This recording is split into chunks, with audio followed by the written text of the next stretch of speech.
Vai ficar bom? Tá bom? Começou, né? Começou? Vamos lá, boa noite.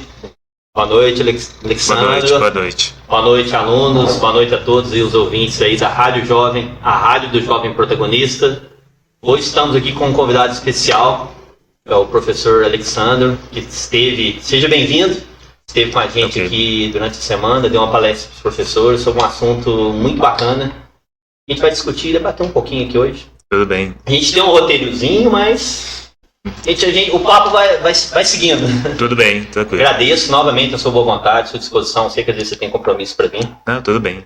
Queria só deixar um agradecimento também especial aqui para nosso diretor Vander, a nossa vice-diretora Vivian, que possibilitou toda a sala e os meninos aí, todo mundo. Parabéns a todos. Que inclusive, professor, é o nosso vídeo de inauguração aqui da sala, é o primeiro.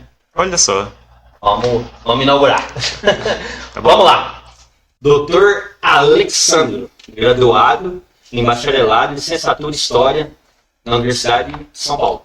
Correto? Sim. Professor da UENG aqui em Passo desde 2020. Final de 2020. Sim.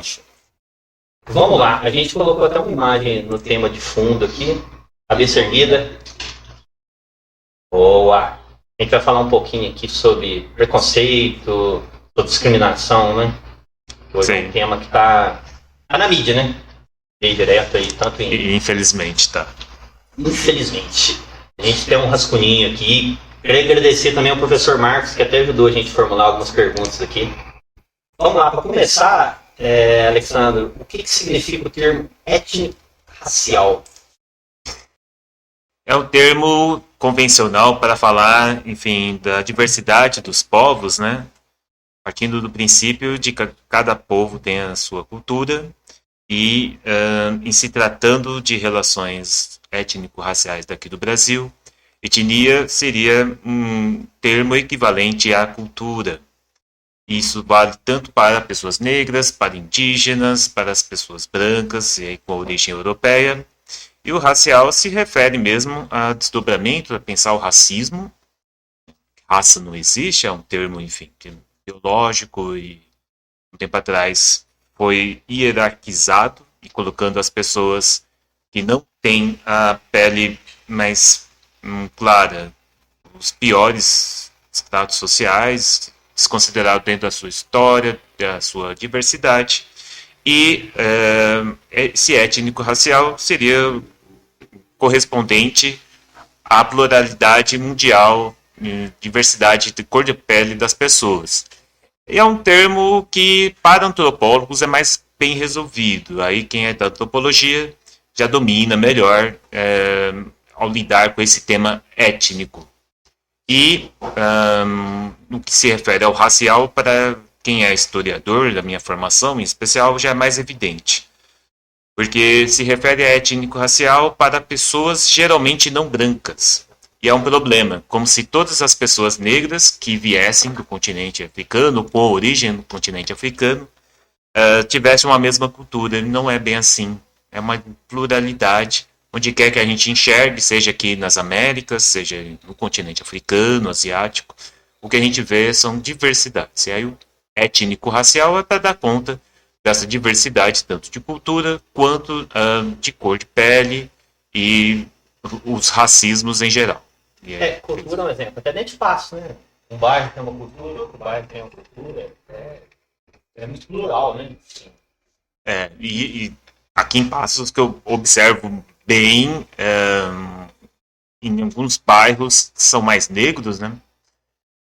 Tem uma origem negra muito bem calcada. Se a gente lembra os bairros, eu não conheço muito, né? Mas eu sei que Santa Luzia é um bairro com uma origem negra e que tem uma população negra muito estimada.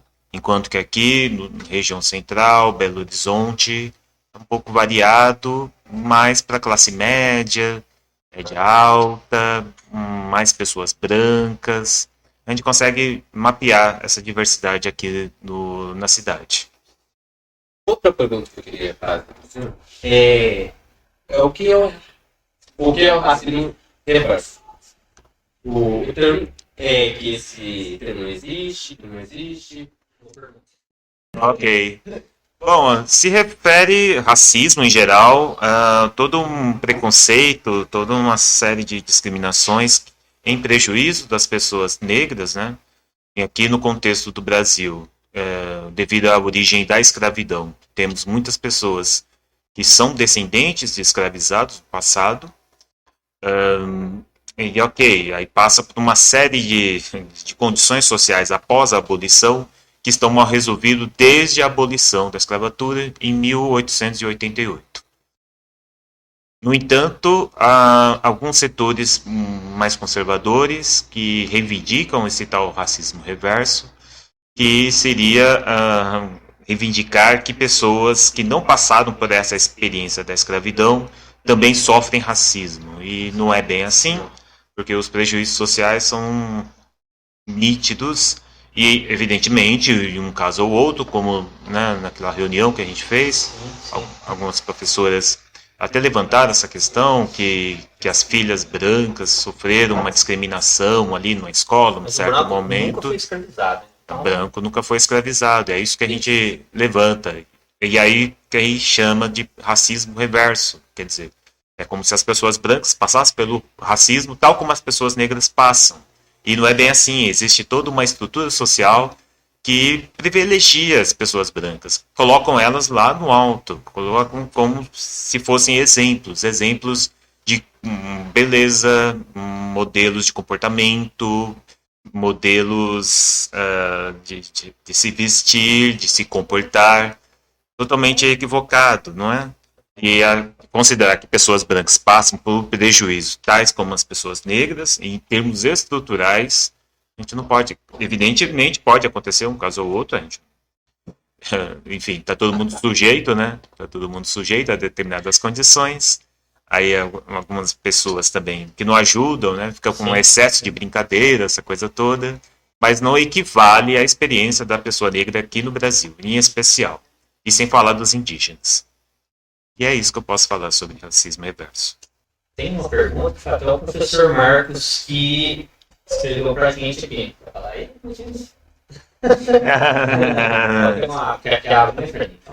Tá de timidez.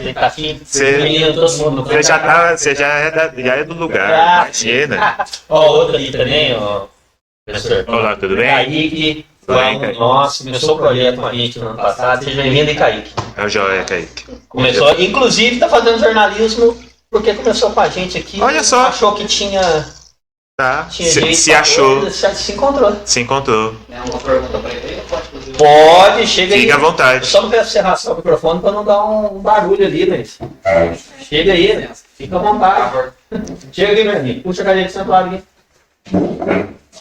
Antes de mais nada, né? Estamos aqui, ó. Kaique chegou agora. Fernandinho. Letícia. Lá atrás na edição. Serginho. Marley. Lawane. Certo, então vou fazer uma pergunta aqui da cabeça que é agora. Manda bala. No caso do preconceito. É tipo um preconceito, né, antigamente, na revolta dos burgueses com os proletariados, que é os trabalhadores. Os burgueses tinham como fato de ter preconceito com os proletariados, que somos nós, no caso, que trabalham para ter o nosso salário. Então isso aí tem um fato de preconceito entre nós, não tem? Um fato de preconceito, possivelmente um racismo, quando for destinado à cor da pele ou racismo reverso. Sim. O que você se refere tem um termo, quando se fala de medo de pessoas pobres, que é a aporofobia, que é o padre Júlio Lancelotti, lá em São Paulo, que faz uma série de denúncias denunciando essa situação, em especial as pessoas em situação de rua, e uma série de prejuízos contra essas pessoas. E aí seria um preconceito de classe, né? Preconceito de classe social. Mas eu também tenho um preconceito de classe, sabe? Quando a pessoa é muito rica, muito metida e tal, ela não é bem-vinda, é burguês. Então eu também não... Eu tenho prejuízo também. Eu tenho um pouco de preconceito. Mas o preconceito das pessoas ricas em relação aos pobres, ela resvala na sociedade porque, no fundo, todo mundo quer ser rico. E muita gente acaba copiando essas posturas condenáveis. E nessa entra o racismo também, porque muitas dessas pessoas que fazem esse preconceito de classe são pessoas brancas. e que tem total ojeriza contra pessoas negras. Tendo em vista aí o que aconteceu, né, no mundo, as notícias que rondam, como é que é? Aplicativo de brincadeira de escravidão, ou chamar um jogador de futebol de macaco, no caso da Espanha, contra o Vinícius Júnior, né? Você percebe que tem todo um desencontro e a condição de classe não necessariamente justifica isso. Porque Vinícius Júnior tem dinheiro. Jogadores de futebol têm dinheiro. E passa por racismo igual. Passa por racismo igual.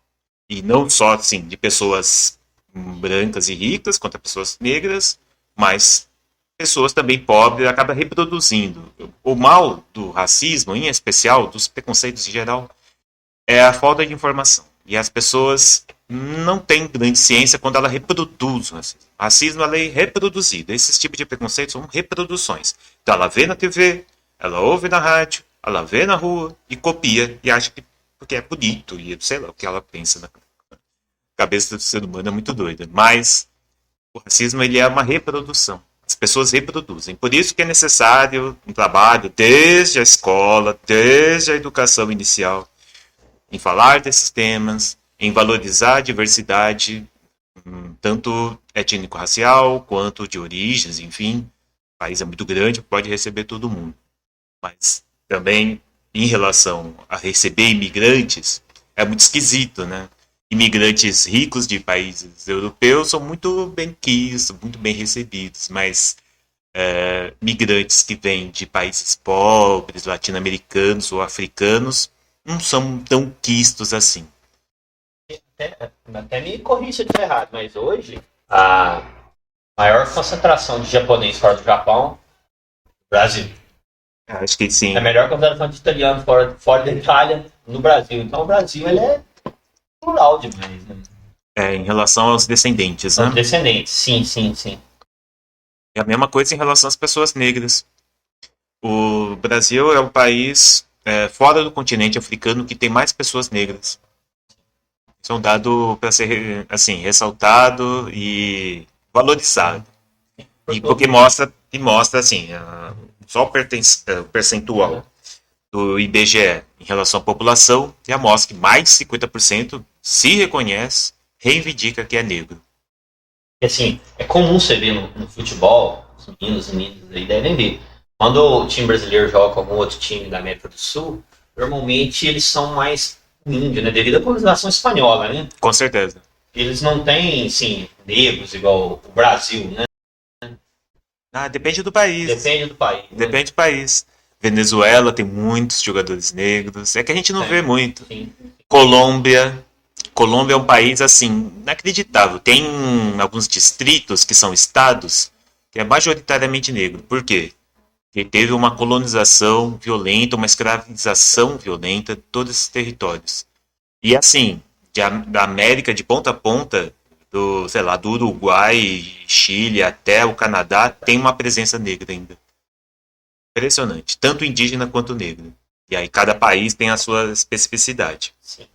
E em relação a cotas, como elas são aplicadas para a pessoa negra? A gente está falando algumas perguntas que às vezes até para a pessoa leiga. Sim. Para a gente entender. Até os meninos às vezes têm dificuldade de entender essa parte de cota. Eu também, como professor, acho que seria interessante dar uma palavrinha para a gente sobre isso, sobre cotas.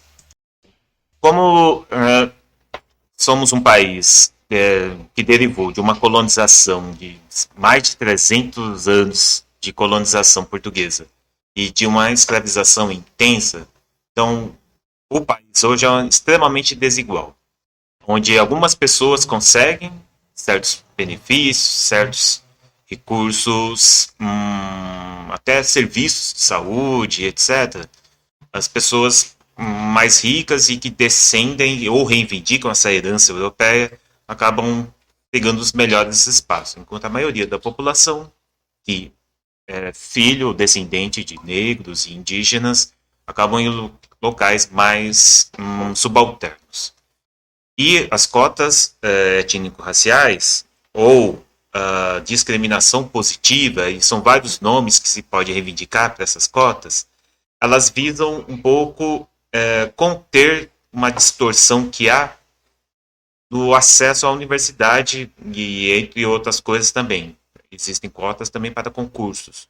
Aqui em Cidade de Passos tem um grupo que batalha bastante para isso, para que negros e negras tenham acesso a alguns empregos que, por sua formação um pouco complicada, por não ter uma educação de ponta, mas esse termo educação de ponta eu tenho muitos problemas com ele, né? O que é educação de ponta?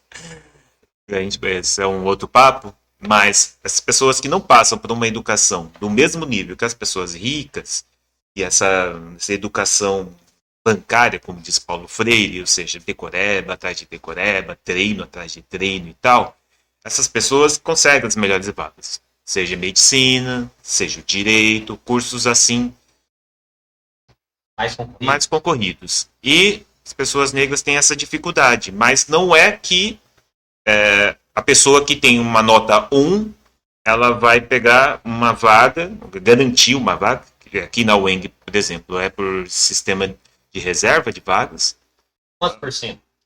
E aí tem as cotas. Por exemplo, umas margens, umas porcentagens que são garantidas para determinados segmentos. Tem uma parte que é regional. E aí eu acho que é 20%. Para pessoas negras que estudaram em escola pública, é 21% de todas as vagas. A maioria dos cursos tem 40 vagas. Ou seja, 8 vagas, ao menos, é garantido em todos os cursos da universidade. E aqui temos 27 cursos. Então, a pessoa, ela se autodeclara. Então, ok, ela faz a prova. Não existe a pessoa não fazer a prova e querer a vaga, não tem como. Ela vai conseguir uma nota, vai um pouco disputar essa vaga com quem se autodeclara negro ou negra. Se autodeclarando, ela vai fazer essa prova, vai conseguir uma nota e vai passar por um processo de heteroidentificação, que é conversar com uma banca composta por funcionários, professores, estudantes na UENG, e que ela vai dizer: eu sou negro, por tal e tal motivo, e etc. Para que isso? Para conter as fraudes. Pessoas. Tem jornal, né? Fantástico, Jornal Nacional. Muitas fraudes. E algumas fraudes relacionadas a isso. Né? E a fraude é o quê? É uma pessoa que tem uma certa vida social e ela não seria vigiada no mercadinho ou no mercadão. A polícia não passaria para revistar ela gratuitamente. Então ela não passa por certos prejuízos, assim, então pessoas brancas, majoritariamente, elas querem ter acesso a essas cotas, reivindicando que tem a mãe ou um avô, uma avó que seja negro. Eu sou negro porque minha avó é. Sendo que essa pessoa não passaria por discriminações no espaço público, especialmente. Ora, essas cotas é para garantir as vagas para essas pessoas que passam por isso. E majoritariamente são negras. E ao dizer, olha, eu sou negro, eu tenho cabelo crespo, eu tenho um nariz com tais características, tenho um beijo com tais características, eu passei por racismo em determinadas situações, ela vai fazer uma autodeclaração. Com essa autodeclaração, a banca vai avaliar, ou olhar para a pessoa, olhar para o relato dela, falar, bom, sim, ela tem direito à vaga. Ou não, a pessoa não passaria por tais prejuízos sociais, e ela não necessariamente teria o direito. E aí a pessoa tem que recorrer, e aí tem uma série de... Não é assim também, né? Você é ou não é negro. Aí é avaliada uma série de critérios. Entre esses estão os critérios fenotípicos, quer dizer, os nossos fenótipos, porque o racismo no Brasil ele é fenotípico. Ele não é igual aos Estados Unidos. Os Estados Unidos tem lá uma teoria uma gota de sangue, que a depender de quantas gerações se passaram de uma pessoa negra, já existida na família, ela é considerada negra ainda.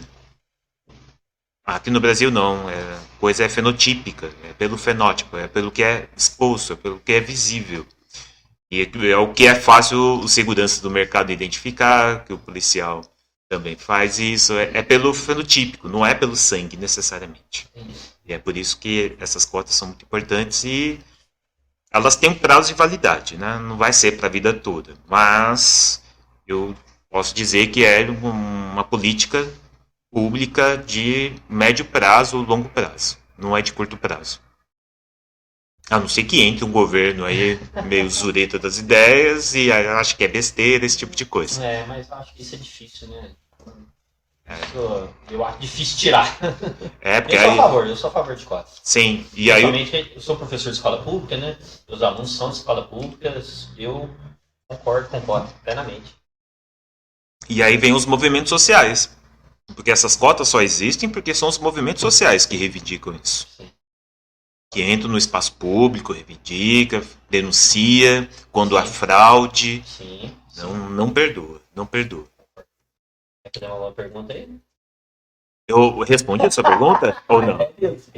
Respondeu muito bem, só que tem um caso, igual você citou também na sua resposta. E no caso do Vinícius Júnior, aqui no Brasil tem muitos casos de racismo também, na segunda divisão, na terceira do Mineiro. Aqui em Minas Gerais. Sim. E não tem essa revolta toda por estar aqui dentro do Brasil, né? Que é mais acolhido, as leis são mais severas do que na Espanha, com certeza. E também um pouco do racismo sofrido pelo jogador Vinícius Júnior no Real Madrid. Tem muito sentido dele ser um jogador excelente, jogar bem, e ser um jogador vindo do Brasil. Porque muitos jogadores negros da Espanha não sofrem racismo igual o Vinícius Júnior sofreu. Então tem esse preconceito do porquê ter vindo do Brasil. Eu não tenho lá muitos elementos para poder responder isso, mas eu imagino que, no caso do Vinícius Júnior, tem um histórico, né? Histórico, ele é perseguido, impressionante. Porque igual o Neymar, Espanha, estava lá no Barcelona em 2015, não sofria racismo. Ronaldinho não sofria racismo. Então, no caso dele, por que esse racismo com ele agora? Acho que é mais pela condição de ser uma pessoa preta mesmo. Acho que essa coisa da cor de pele retinta, que é isso, né? Aqui no Brasil, por exemplo, a gente tem o IBGE que define as cores da população. Aí passa lá o pesquisador, a pesquisadora, perguntando: olha, você se identifica como pessoa branca, como pessoa negra e tal. E tem um critério do IBGE que ela entende a pessoa que é negra um derivado de pessoas pardas, como eu, que não tem essa pele retinta, ou também as pessoas chamadas de pretas, que têm, sim, essa pele retinta.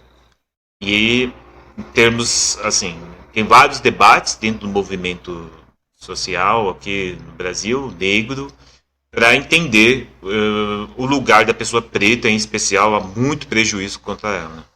Muito prejuízo. E no caso do Neymar e do o Ronaldinho ou demais jogadores, enfim, o que acontece é que tem uma teoria que eu não concordo muito, enfim, mas eu tenho que compartilhar com vocês que existe.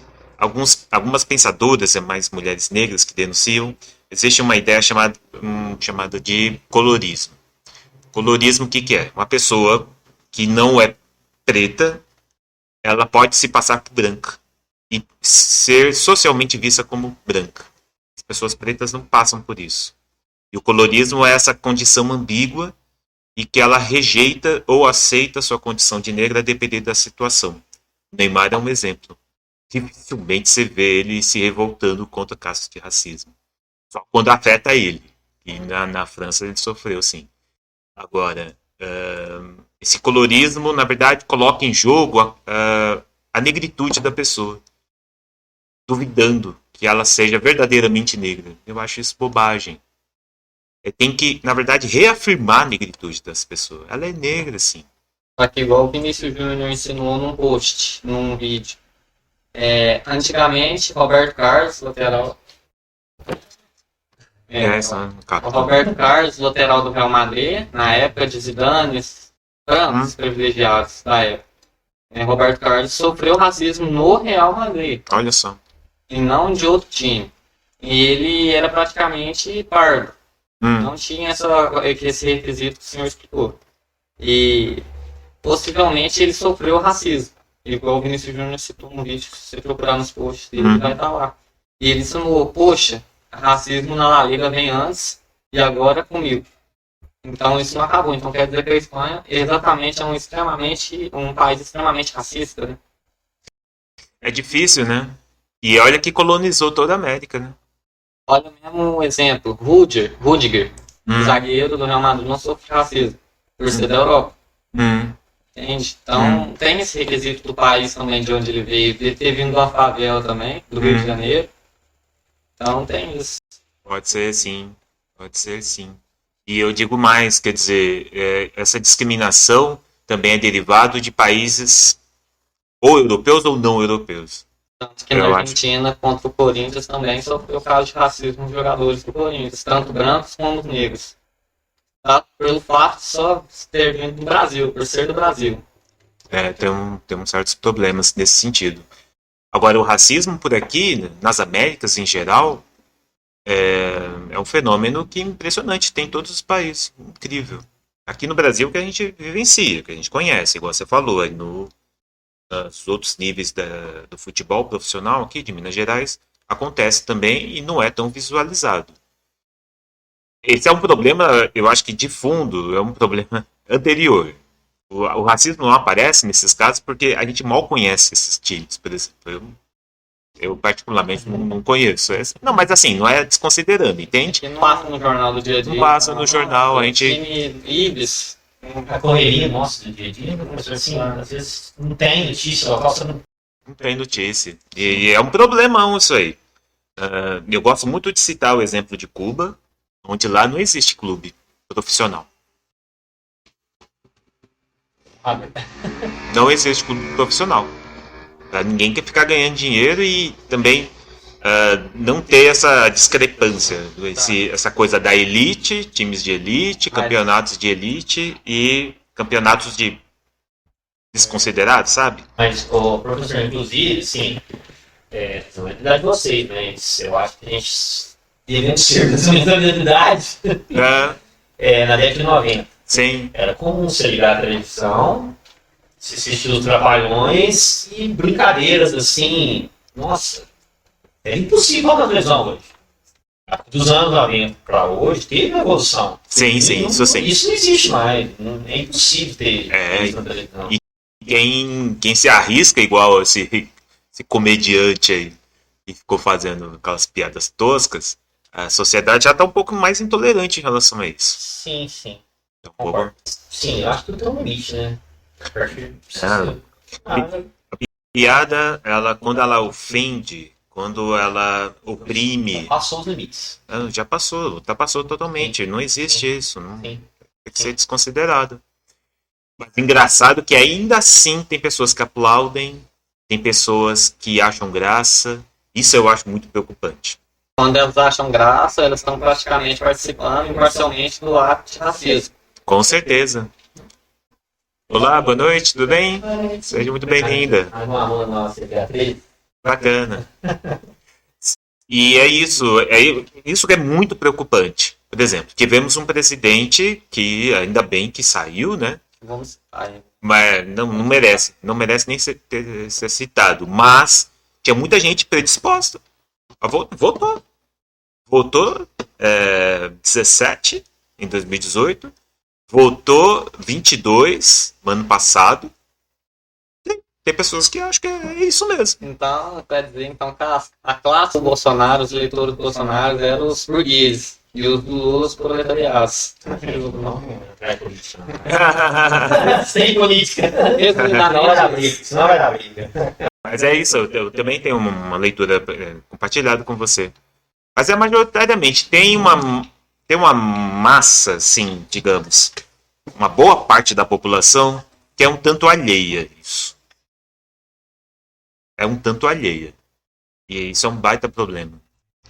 Porque acaba não se engajando em muitas questões. Ainda que hoje, só para fazer um tópico aqui, falando de racismo, coisa étnico-racial, há toda uma movimentação em Brasília para tirar da mão dos indígenas o controle da demarcação de territórios. Acho que foi aprovado no Senado. É de uma comissão. Foi aprovado por uma comissão. E é uma comissão feita por fazendeiros. Basicamente fazendeiros. É complicado. Infelizmente, no Brasil tem isso. Tá, Eu sou assim, ô professor. Tá isso você? Troca. Trocou? Tá isso você de novo? Troca. Por aí vai. Democracia sim, né? Só que você troca, ou sai. Sempre. Uns ali, alguns serão uma oposição, outra situação. E a roda vai. O que eu defendo é assim, que os movimentos sociais eles têm que ser independentes do governo Sim. e sempre cobrar. Sem política. Falo muito para meus alunos.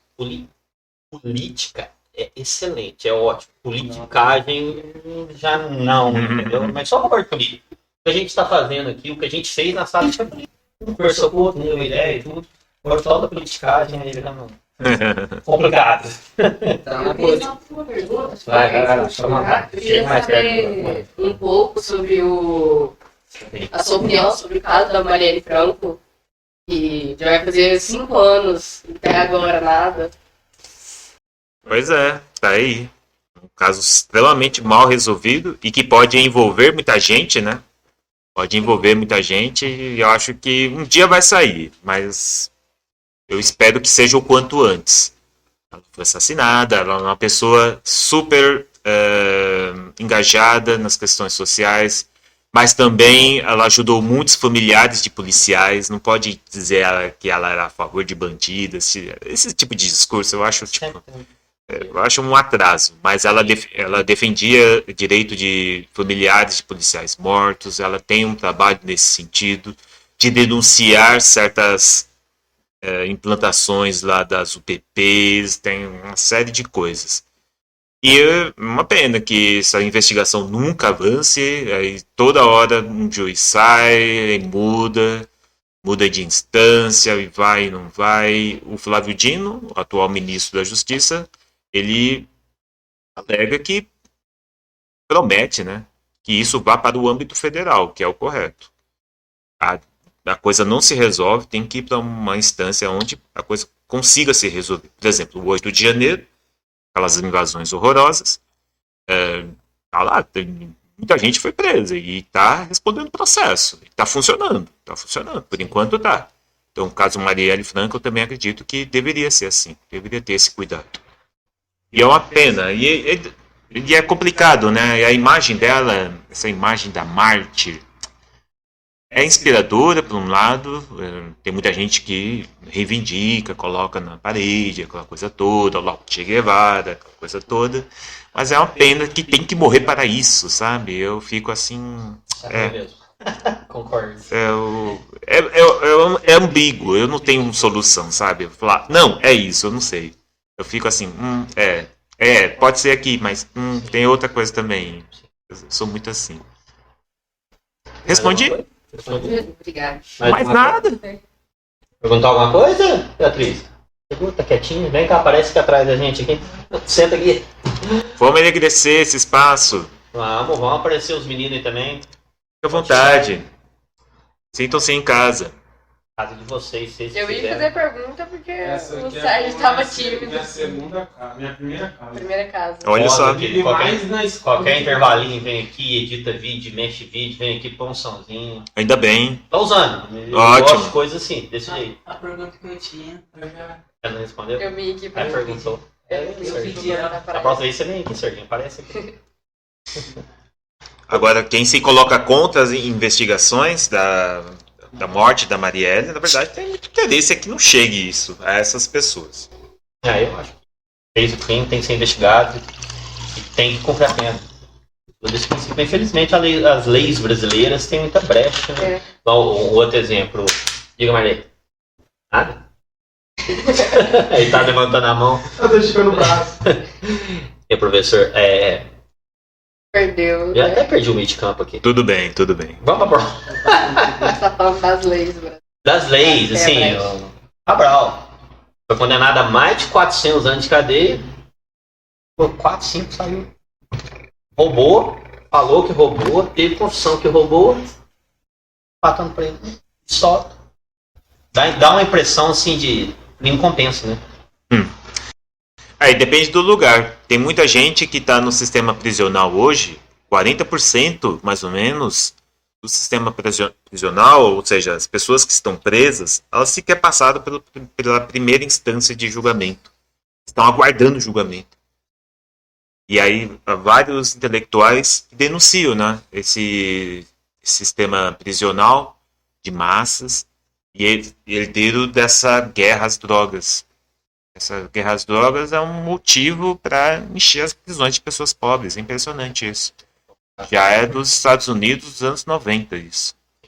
E o Brasil importa, como sempre importa as coisas mais condenáveis possível, importou esse sistema também. E as prisões estão completamente lotadas de pessoas que quer passar, não sabe nem direito o que elas estão sendo. Há várias denúncias, quase todo dia, dos jornais, você pode perceber. Tem algumas páginas muito bacanas, por exemplo, que denunciam isso. A Ponte, por exemplo, Ponte Jornalismo, denuncia direto esse tipo de abuso policial e essas prisões arbitrárias ou execuções arbitrárias. Né? É bem complicado. Ainda bem que as câmeras, com o uso da câmera do uniforme em São Paulo, pelo menos não sei como é que está aqui em Minas. Parece que Minas já está usando, né? Já tem, né? Tem, tá bem, porque lá em São Paulo É diminuiu. bom dos dois lados, né? Tanto a pessoa quanto o policial. Igual aqui na escola, né? Tem câmera, tudo. Aí os alunos vão ficar vigiando a gente. Não, gente. Se acontecer algum problema, a gente olha na câmera. Ninguém vai ficar vigiando. E outro, todo mundo que trabalha e muito. Ninguém vai ficar olhando televisão. O que ela anda fazendo? O que eu estou fazendo? É bem complicado. Mas é uma segurança que a gente tem, né? E os movimentos sociais são muito importantes para o país, para denunciar esses racismos, para denunciar as arbitrariedades policiais e até para, e aí é uma conversa que me interessa bastante, a desmilitarização da polícia. E é possível. Quer dizer, não é acabar com a polícia em si, sabe? Sim. Que precisa, enfim, as coisas acontecem, etc. Precisa de um sistema, uma logística. Se você olhar essa semana, um monte de crime que teve, coisa de sequestro, o acidente lá que ele passou sem pare, acabou matando a pessoa. Precisa investir mais em inteligência, né? Sistema de trânsito tudo bem rigoroso. Coisa que não acontece aqui, por exemplo, em Belo Horizonte. Professor, assim, eu trabalho com telecomunicações também. E aqui em Passo tem muito roubo. Mas tem tanto roubo. A polícia pega o cara tá cortando o carro, a polícia leva na delegacia, chega lá, o cara sai rindo da cara do policial. O policial fica lá fazendo os procedimentos todos que tem que ser feito. A hora que a polícia sai da delegacia já tá roubando de novo. Isso eu acho um absurdo, entendeu? Mas é demais, é muito roubo, é roubo de cabo de energia, de cabo de telefone. Mas isso acontece por quê? Porque alguém compra. Sim. Alguém compra, alguém paga. É igual droga, tem o usuário, vai ter o traficante. Enquanto não tiver mais usuário, vai ter mais. E aqui, no caso dos roubos, tem um problema que é assim, as pessoas não têm emprego. Não tem emprego para as pessoas. E quando tem que ser semi-escravizado. Trabalha de domingo a domingo, das 6 da manhã até 10 da noite. Eu te pago aí R$300, R$200, sei lá. Não, mas tem alguns, claro, alguns, né? Toda regra tem sua exceção. Até no posto de gasolina. Tem um rapaz pedindo tudo lá, você vê que necessitado. Aí o frentista do posto contou isso pra mim. Não, Guilherme. Falei pra ele, deixa eu te falar. Você quer ganhar um dinheiro? Eu te dou 50 contos. Você vai lá na minha casa. Só limpar o matinho assim no passeio. Serviço de meia hora. Aí não, 50 conto? Deixa eu ver. Não. Aí é o seguinte, você me paga 100 conto e me paga o táxi de volta. É que serviço de meia hora, o cara não quis. Só que de repente, não sei, cada um é cada um. De repente ele pensou, eu ganho mais pedindo do que eu ir lá tirar o matinho dele e ganhar 50 conto. Isso.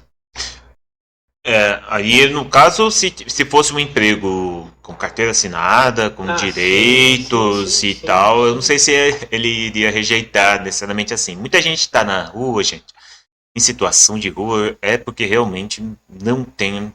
Nossa, às vezes eu junto umas latinhas, porque as senhorinhas ficam passando lá em casa, apertando campainha. Eu sempre entrego, e é assim, impressionante. Falta emprego, e mesmo elas se juntando latinha, não dá conta. Às vezes família grande, 2, 3 filhos, neto. Tem uma série de condições nesse sentido. Mas é isso. Professor, voltando aqui, O que vocês mandam? O que mais que está aqui? Você poderia falar um pouquinho do Estatuto da Igualdade Racial?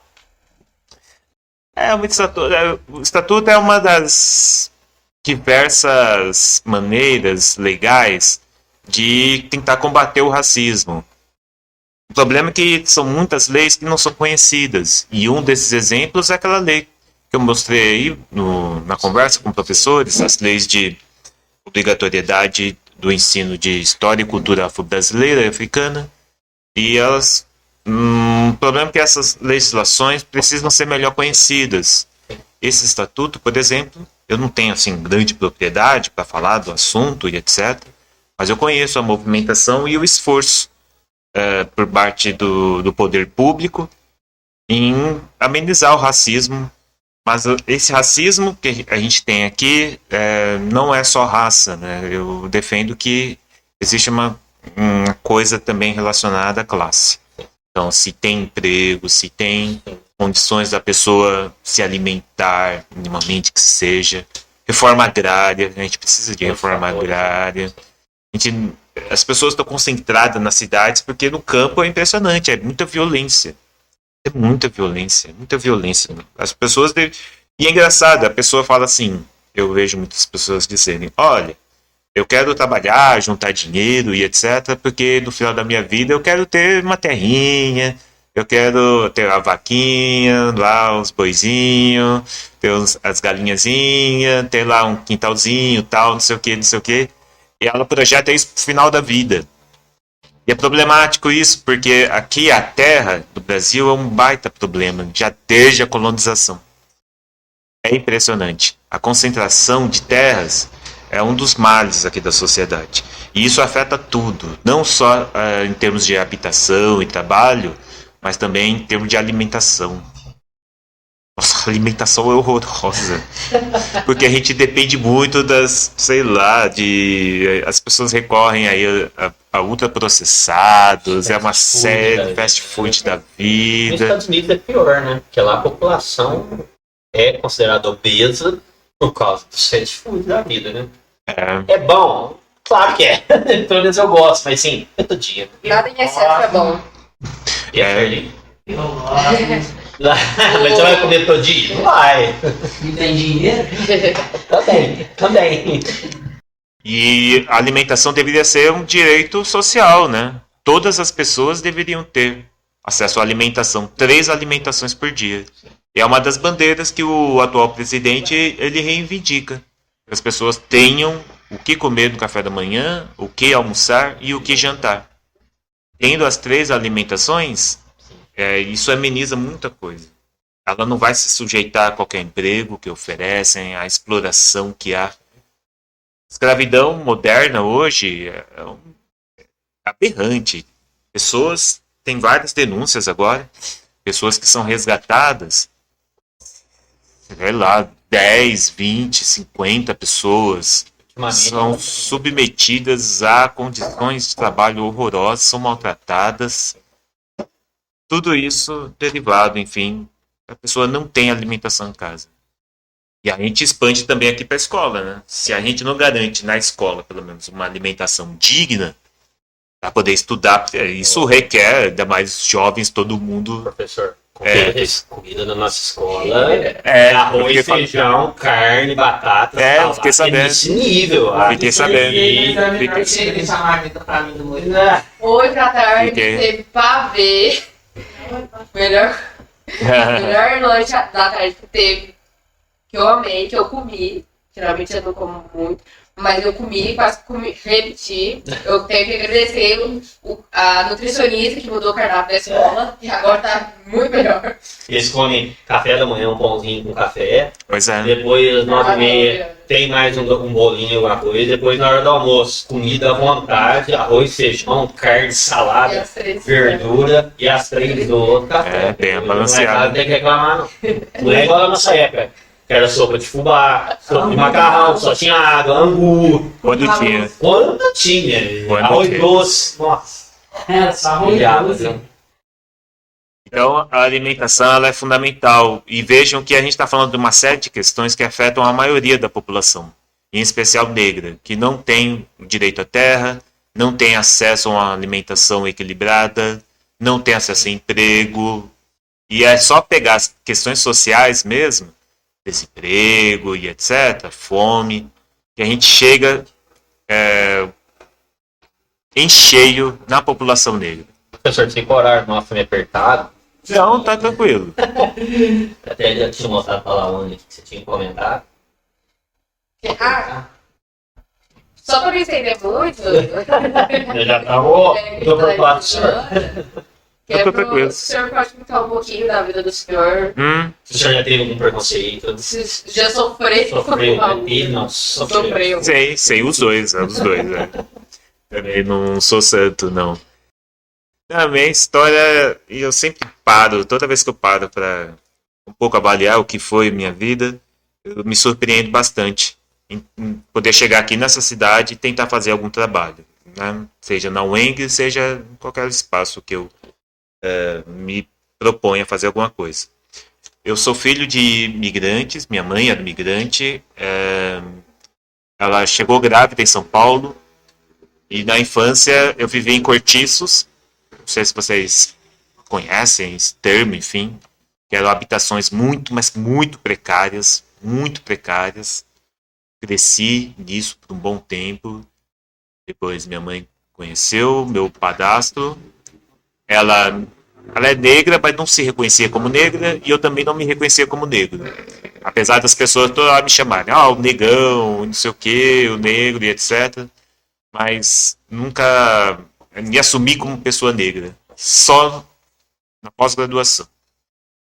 Ok, e eu passei por tudo isso, passei pela educação básica, muito problemática em São Paulo, na periferia de São Paulo. Não aprendi absolutamente nada, eu saí da escola odiando o caderno. Eu sou professor universitário hoje, mas eu saí da escola odiando o caderno, rasguei caderno. E ok, e trabalhando em fábrica de blocos, construção, carregando cimento e por aí vai. Até que pintou uma oportunidade de eu fazer um curso pré-vestibular. Nem isso eu sabia o que era. Não sabia que era curso pré-vestibular. Pois é. E, ok, a partir daí foi um caminho sem volta. Fiz o curso pré-vestibular, depois entrei na Universidade de São Paulo em 2007, me formei na graduação, tanto bacharelado e licenciatura. Fiz o mestrado, fiz o doutorado, ambos estão disponíveis em e-book, gratuito. O doutorado você fez onde? Também na Universidade de São Paulo. Sim. Sobre qual tema? No mestrado eu estudei um cineasta chileno exilado chamado Miguel Litín. Eu trabalhei muito com cinema, né? E Foi até o que você sugeriu para falar um pouquinho de cinema. Pois é. Eu estudei, então, a obra dele, porque durante a ditadura do Augusto Pinochet, no Chile, entre 1973 e 1990, assim, houve uma perseguição atroz, ele saiu do país e, por onde ele passou, ele fez uma série de filmes, sempre pensando sobre o Chile, sempre pensando revolução. Isso no mestrado. Aí eu fui para o Chile fazer pesquisa, fui para a Argentina, com a bolsa do CNPq. Essa coisa da bolsa de estudo é uma coisa a ser muito valorizada. É muito valorizada e tem que ser, assim, fortalecida. No doutorado, eu estudei a relação entre a Revolução Cubana e países africanos, saindo da colonização e se tornando países independentes. Assim, os cubanos se envolveram em diversos conflitos armados, em especial em Angola, desde 74, 75 até 1991. É uma história, enfim, eu sou suspeito para falar, eu adoro, saíram muitos filmes, eu estudei esses filmes e tal. Tanto o trabalho do mestrado quanto do doutorado estão disponíveis em formato e-book, gratuito.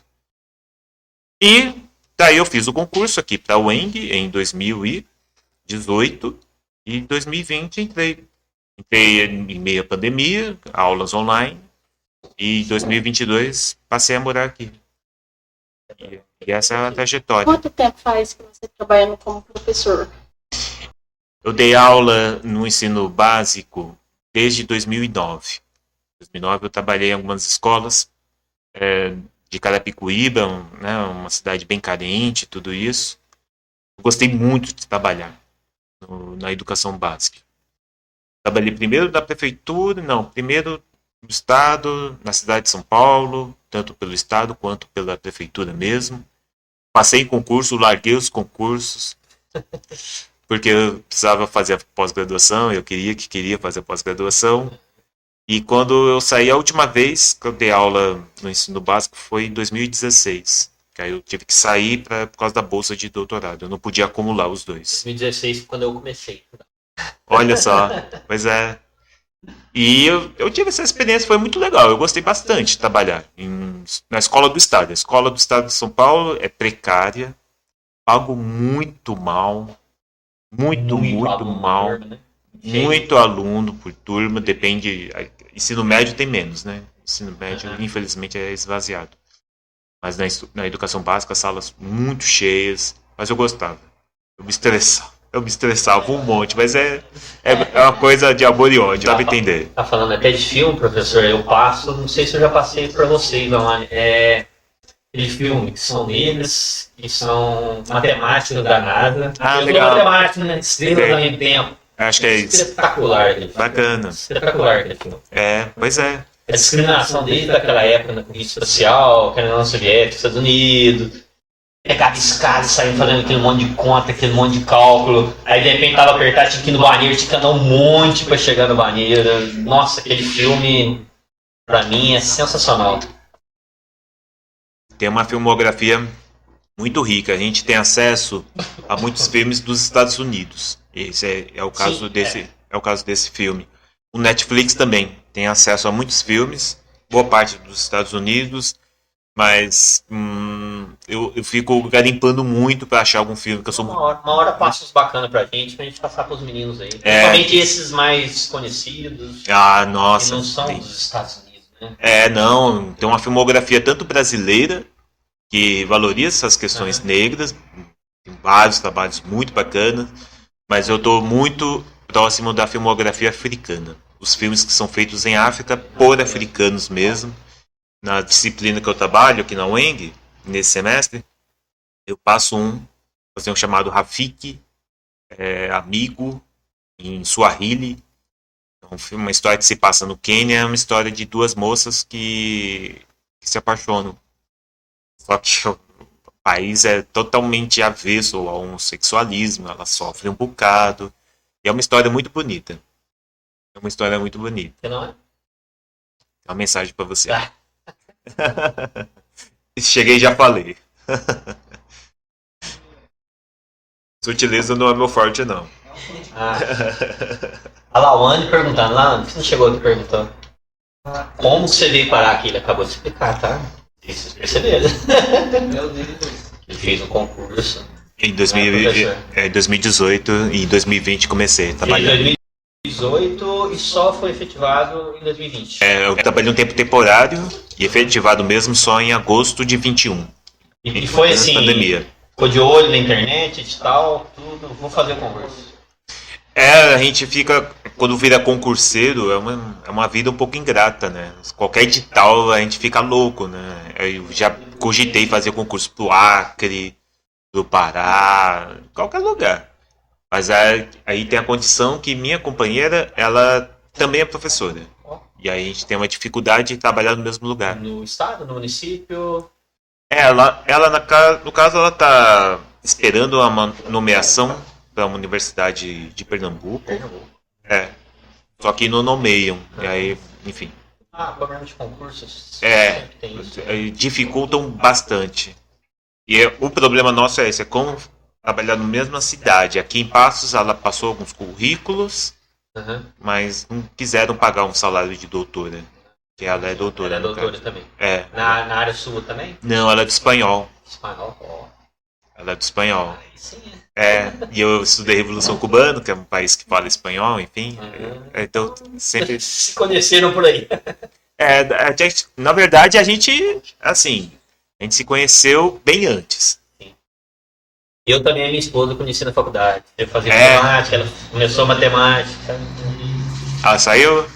Eu formei em Vinco Papasso, eu estudava em Lavras, eu já trabalhava com telecomunicações em Lavras. Aí ofereceu o Guilherme, quer Papasso? Tem um aumento X. 20 e poucos anos, gente, pagou bem, mal tem, bora, e vim. Aí nisso ela te formou um ano depois de mim, Veio, já veio trabalhando lá e tudo, e hoje também trabalha na educação, hoje eu trabalho na superintendência. Olha só que bacana.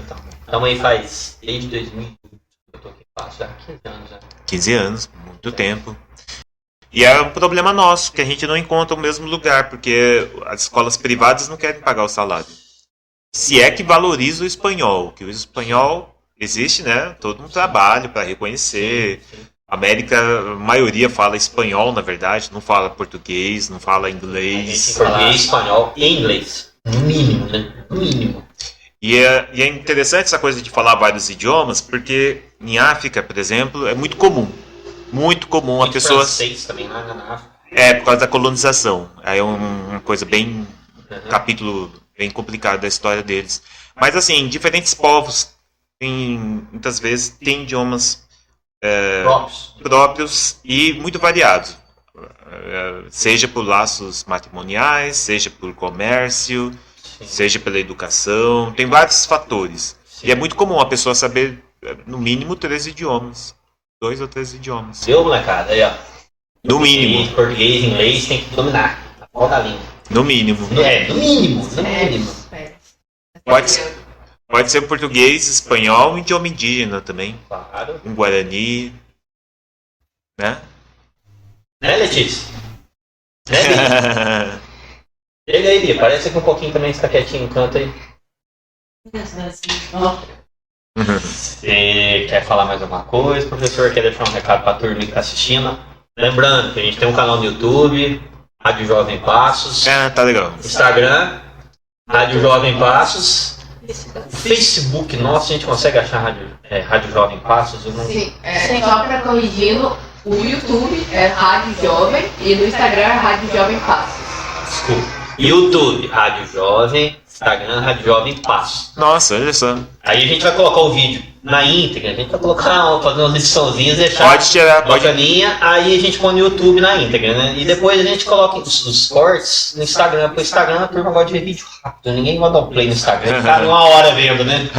Seria mais a joia. no YouTube. Não, e assim, vocês que estão ainda na educação básica, vocês estão num momento muito privilegiado para poder se dedicar a tudo que vocês quiserem, né? Apesar dessa reforma do ensino médio, prometer muita coisa e não cumprir nada, mas quem constrói o futuro de vocês são vocês mesmos na escola a partir dos interesses que vocês têm, seja esporte, seja encenação, seja filme, aí é uma área que eu tenho muito zelo, seja literatura, se quiserem ser poetas, poetisas, pintores, pintoras, vocês podem ser o que quiserem. O que é importante é valorizar essa diversidade, né, na formação de vocês. Olha lá, tá chegando mais gente.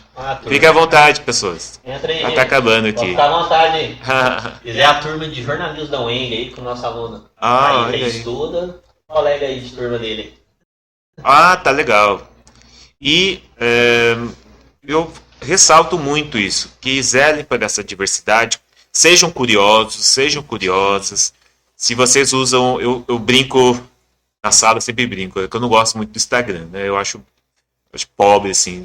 Porque o Facebook, ele dá acesso a link. Então a pessoa vê um texto, ela fala assim, eu li tal texto, dá uma olhada ali. A pessoa tem um link e aí vai direto. No Instagram não é possível. Você tem que copiar, se é que você consegue copiar, e colar no navegador, e daí entrar no texto e etc. Então perde muito nesse sentido. Mas sigam páginas aí, tem páginas bacanas de muita gente do continente africano, dentro da área do interesse de vocês, aqui no Brasil, aí de mais diferentes regiões e etc. Aqui nas Américas, existe um termo que, nesse esforço em descolonizar muitas coisas, descolonizar o pensamento em especial, valoriza-se muito um termo, ao invés de América, que é europeu, italiano, essa coisa toda, valoriza um termo chamado Abya Yala. Abya Yala é como se refere ao continente americano e é uma expressão criada pelo povo Kuna no Panamá. E é bem no centro, né? De todo o continente, quase perto da Colômbia. Então, é uma terra da prosperidade, a ideia do Abya Yala nesse sentido. Então aproveitem essa diversidade que a internet oferece. Não fiquem só nos joguinhos, nesse círculo ali, o vizinho próximo e tal, mas podem expandir as fronteiras. Ninguém segura vocês. À medida que vocês se interessem em conhecer coisas diferentes, né, experimentar comidas diferentes, experimentar línguas diferentes, aprender o idioma diferente, eu acho isso fundamental. E abre demais os horizontes. Porque nem tudo que é escrito diretamente em língua portuguesa.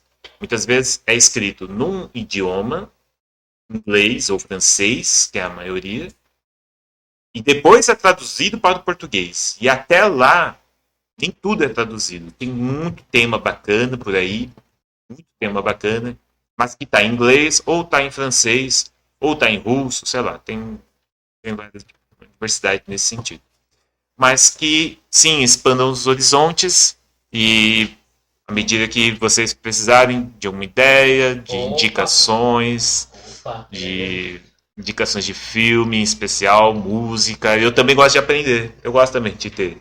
Aprendo demais. Eu vou falar, eu ensino, mas eu aprendo, acho que mais que eu ensino os alunos.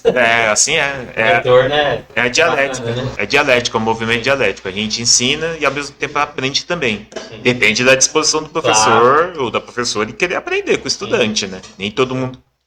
Tem algumas pessoas que se colocam assim, eu sou professor, não tem que aprender coisa nenhuma com o estudante, né? Eu gosto de aprender. A gente aprende. Só de observar e escutar a gente aprende muito. Pois é. E é isso, pessoas. Estou aqui à disposição. Agradece? Obrigado por estar aqui com nós. De verdade, Obrigado mesmo, professor. A gente agradece aí pelo bate-papo. Nossa, enriqueceu bastante. Eu acho que todos aqui prestaram atenção. Sim. Aproveitaram um tiquinho aí, ou bastante. A turma aqui Agradeço. Tá bom, E espero mais pra frente a gente possa falar um pouquinho sobre outros tipos de grupos aí que são vítimas também de discriminação, né? Com certeza. Numa outra conversa, tem outras possibilidades. Com certeza. A gente agradece, a gente tá programando uma lembrancinha também aí. Dá pra vir e tal, a gente tá esquematizando aí depois. Eu dou um jeito de entregar pra você pessoalmente, faço questão, tá? Lembrança, eu vou ter disso aqui tudo. Lembrança, eu vou ter disso aqui tudo, imagina. Não, mas uma lembrancinha de pôr no bolso, você sempre vai lembrar da gente aí. Não, não precisa.